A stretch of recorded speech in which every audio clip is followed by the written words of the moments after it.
안 그래도 배고픈데 잘 됐네요. 이건 쑥떡이죠? 네, 쑥떡. 쑥떡 하나. 요새 저보고 쑥떡거리는 사람이 많다.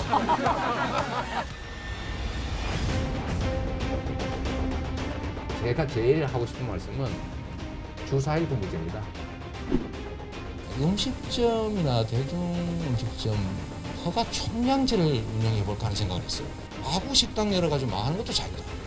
근데 이건 자유가 아니거든요. 반헌법적 발상. 그건 전체주의적 발상이죠. 이재명 후보의 아무 말 대잔치가 드디어 발동이 걸리기 시작했습니다.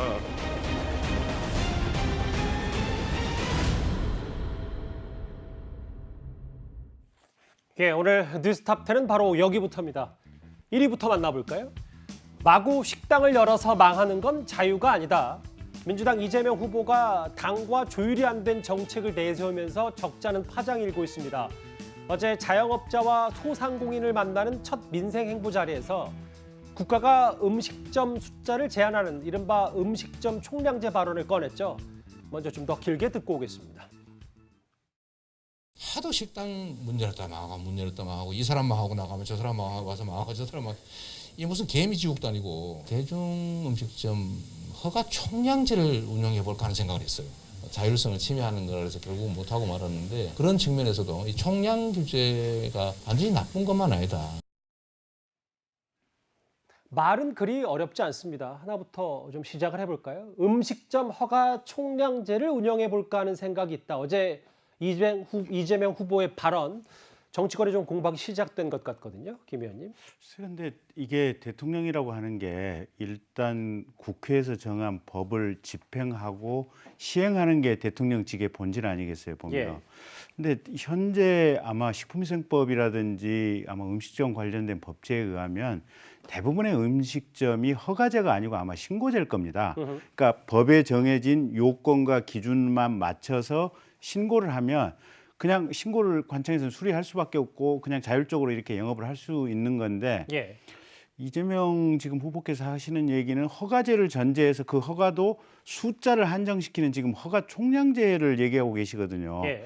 그래서 저건 일단 첫째는 법에 없는 개념을 얘기하고 계셔서 국회에서 입법을 전제로 하는 얘기를 하는 건데 저게 과연 타당한가 이제 있고 만약에 허가 총량제를 국회에서 입법까지 통해서 저걸 굳이 한다면 뭐냐면 국가에서 계속해서 모든 직업 훈련과 물론 이제 국가가 실업급여 제도도 설계하고 있고 뭐 여러 가지 제도를 두고는 있지만 고용과 직업에 대해서 국가가 모든 것을 통제하고 필요하면 거기에 대해서 모든 예산을 쏟아붓는 이런 구조가 돼야 되거든요. 예.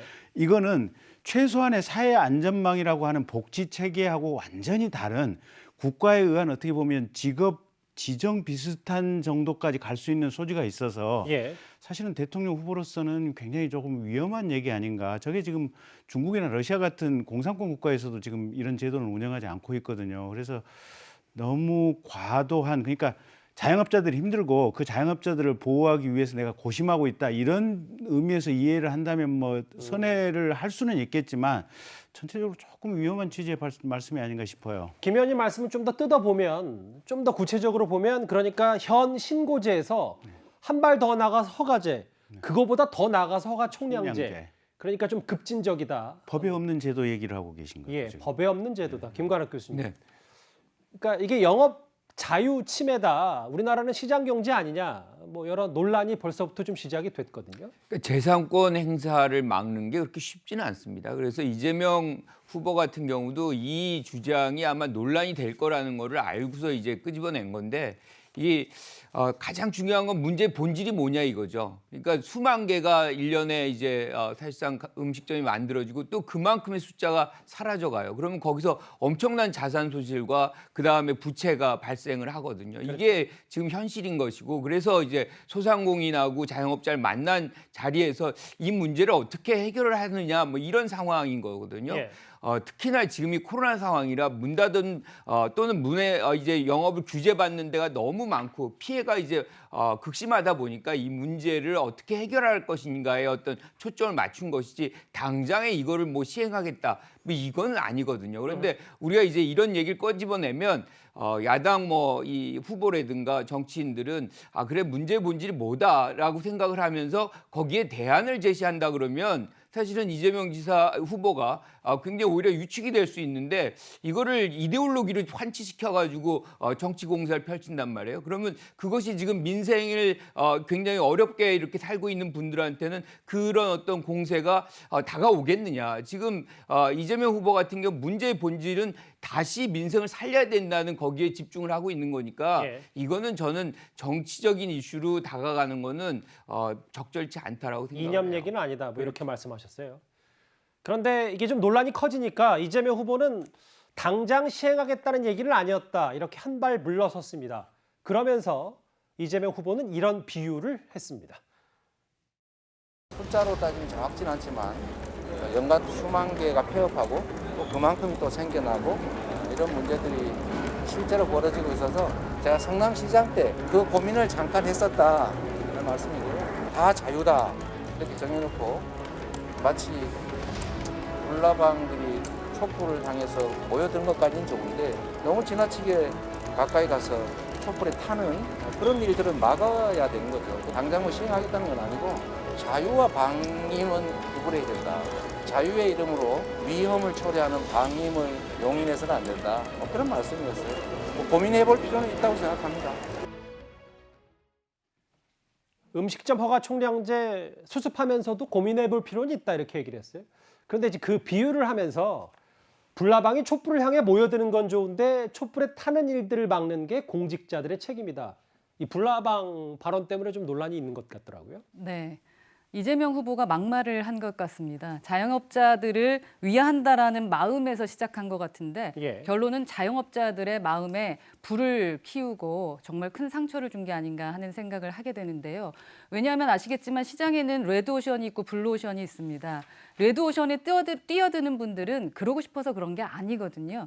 또 블루오션에 뛰어든다는 건 상당히 위험을 감수해야 되는 거고 각자의 생각이 있어서 자유롭게 그 시장에 뛰어드는 겁니다.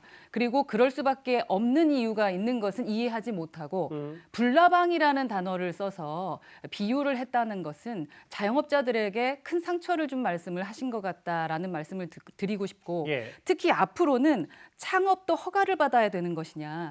그러면 창업을 허가받은 사람은 귀족이 되고 또 창업에 허가를 주는 공무원들은 또 귀족의 귀족이 되는 것입니까? 왜 이렇게 무언가에 갈라치기를 하려고 하는지도 이해를 할 수가 없고요. 예. 진짜 능력이 있었는지에 대한 의심을 할 수밖에 없습니다. 거 의원님 말씀은 일반 서민들이 큰 수익이 나지 않을 걸 알면서도 뛰어드는 건 어쩔 수 없는 선택인데 그럴 그걸 수도 두고 뭐 있잖아요. 허가 총량제 혹은 뭐 불나방에 비유하는 네. 건 매우 부적절했다 이렇게 보시는군요. 예. 황교익 씨요.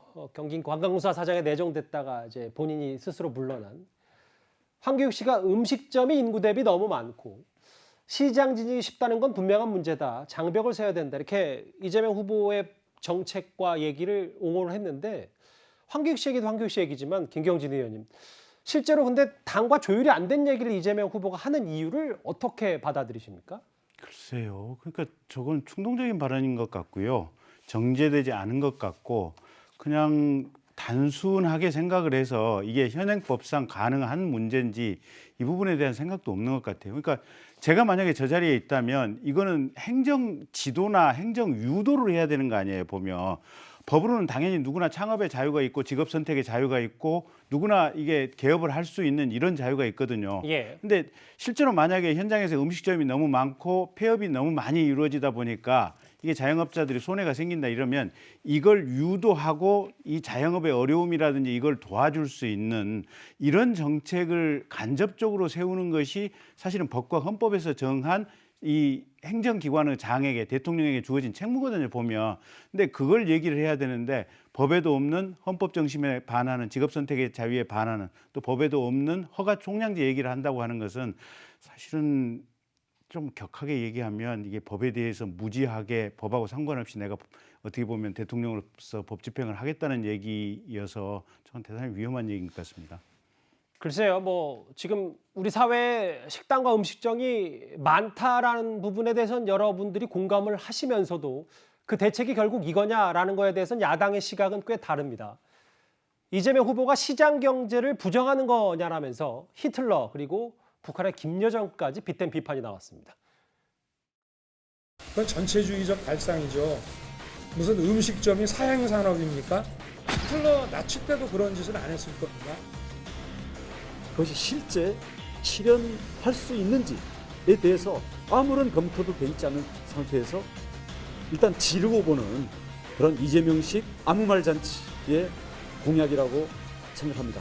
자기의 정치적인 국가 운영의 책임을 을과 을의 싸움으로 이걸 전가시키는 전형적인 이재명식 선동 정치입니다.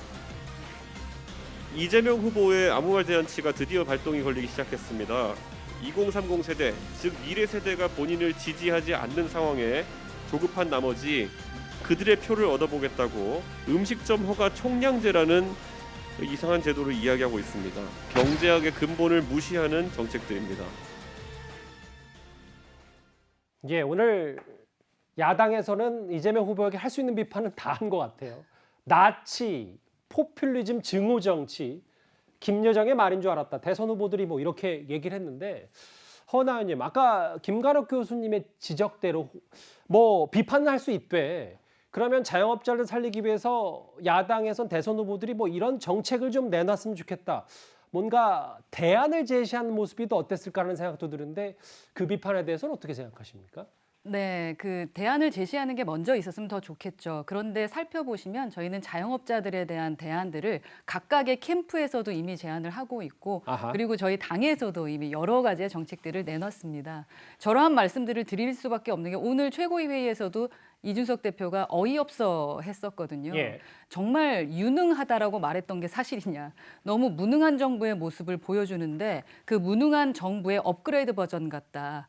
라는 생각밖에 들지 않는 그러한 말씀인 것 같습니다. 예. 그 참고로 이제 저희 내부에서는 지금 윤석열 캠프에서요? 예, 아니 이게 대부분 지금 배달앱 하지 않습니까? 이 배달 수수료가 적게는 3%에서 많이는 12%까지 가져가거든요. 보면 그러면 음식점이나 소상공인들 보호를 해야겠다 이러면 예. 어떻게든지 배달 수수료를 낮추는 가령 정책을 하겠다든지 또는 배달 라이더들 같은 경우는 사실은 산재보험이라든지 이런 부분들 사고에 굉장히 취약하지 않습니까? 예. 보면 그런 부분과 관련해서 뭔가 좀 공적인 역할을 하겠다고 한다든지 그런 정상적인 대안이 나와야 되는데 법적으로 불가능한 얘기를 대선 후보가 나와서 지금 해버리고 있거든요. 네. 그러다 보니까 저게 지금 아무 말 대잔치가 아니냐라고 이준석 대표가 얘기를 하는 거죠. 예. 지금 말씀하시는 부분을 그래서 의회에서 정말 많은 논의들을 하고 있습니다. 예. 그래서 어떻게 공정한 경쟁을 할 수 있도록 만들어 드리느냐 그것이 저희가 할 일이지 저렇게 막말을 하는 것이 정치인들이 할 일은 아닌 것 같습니다. 특히 대선 후보. 규제가 능사가 네, 아니다 이 그렇죠. 말씀이시군요.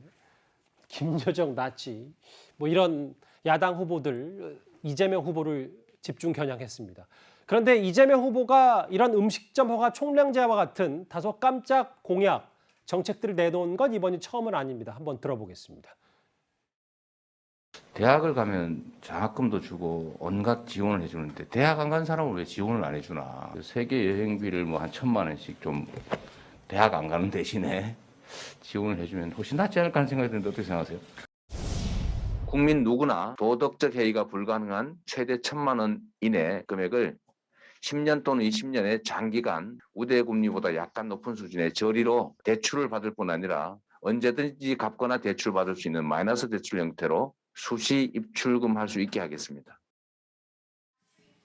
혹은 주 4일제기까지 최근에 꺼낸 이재명 후보인데 뭐 이런 청년층 잡기나 혹은 이런 공약들이 뭐 단가 조율 이런 거를 좀 접어두더라도 문재인 정부와 좀 차별화를 하겠다라는 그런 표현은 아닐지 어떻게 좀 판단하십니까? 딱히 질문이 이제 문재인 정부와 차별화라고 이제 질문을 하시는데 예.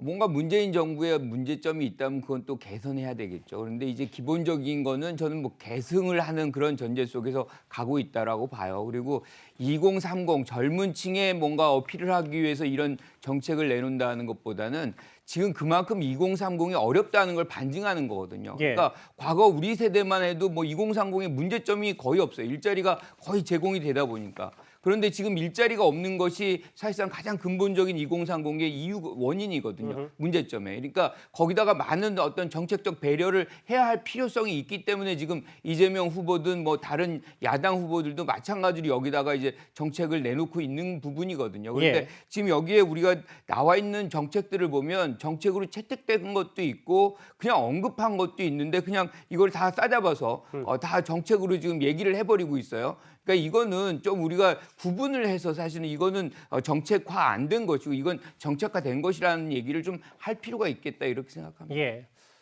대선 후보의 말 한마디이기 때문에 여러 무게감도 느낄 수가 있는데 일단 오늘 음식점 허가 총량제에 대해서 이재명 후보는 한 발 물러섰습니다.